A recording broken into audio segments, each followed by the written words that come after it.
Buonasera e benvenuti al Circolo Sportivo Ciriaci per questa 11ª giornata di campionato di Serie A della Lega Calcio 8 tra la Pisana e Roma.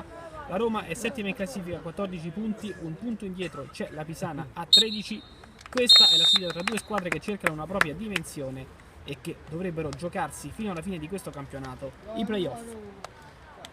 Anzi, è calcio d'angolo, vediamo. No, infatti di questa laterale, come aveva detto l'arbitro, Sestili se la porta sul sinistro, va alla conclusione, pericolosissima. Attenzione a Cesaro sulla destra che prova ad andarsene, c'è Piccolo che può arrivare a rimorchio, prova invece un cross dall'altra parte dove arriva il tiro, la grande parata del portiere, forse ha toccato anche il palo, comunque grande opportunità per la Pisana. Che viene anticipato Martinelli sulla sinistra, dopo un rimpallo riesce comunque a conservare il possesso. Martinelli col destro, conclusione, miracolo da parte del portiere che devia sul fondo. Martinelli gira ancora per Piccolo, c'è Cesaro a terra che potrebbe ricevere, arriva in questo momento la ricezione da parte del numero 7 che va alla conclusione, ancora parata da parte del portiere. Adesso ancora i compagni che la perdono, attenzione al contropiede con Sestili che pesca solo Rossini che fa questo tiro e l'incredibile palo. Poi in qualche modo riesce ad uccidere la Pisana che la perde ancora, attenzione alla Roma, conclusione, è un gol bellissimo, 1-0 da parte degli ospiti qui al Ciriaci.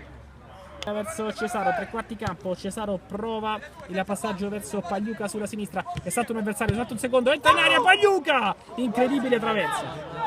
Nella numero 15 Martinelli che non riesce però a verticalizzare, Roma recupera ancora con questo tentativo di tiro, pericolosissimo ancora.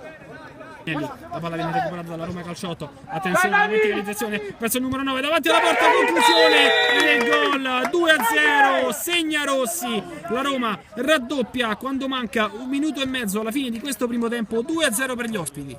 Vedremo, potrebbe esserci un tiro, potrebbe esserci anche uno schema. Parte il numero 10 Piccolo, conclusione, grande parata da parte di Caterini.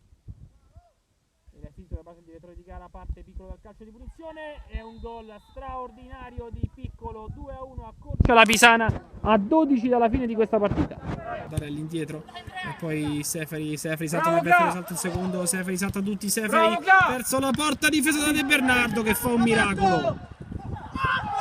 Della Roma che reclamavano un calcio di rigore, anche se l'arbitro invece non lo concede. Attenzione al tiro e all'incredibile palo, ancora la Pisana che prova a fermare in contropiede.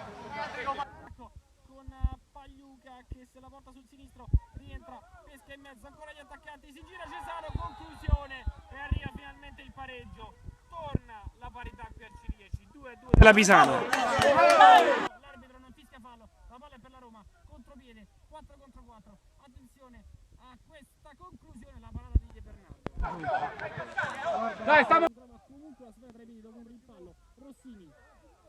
Tre quarti campo, Rossini va alla conclusione e arriva il gol incredibile della Roma. Rossini, un gol bellissimo, è il gol probabilmente che decide la partita qui al Ciriaci. 3 contro 3 con Seferi che pesca ancora gli attaccanti, attenzione a Solinas che se la porta sul destro, miracolo di De Bernardo.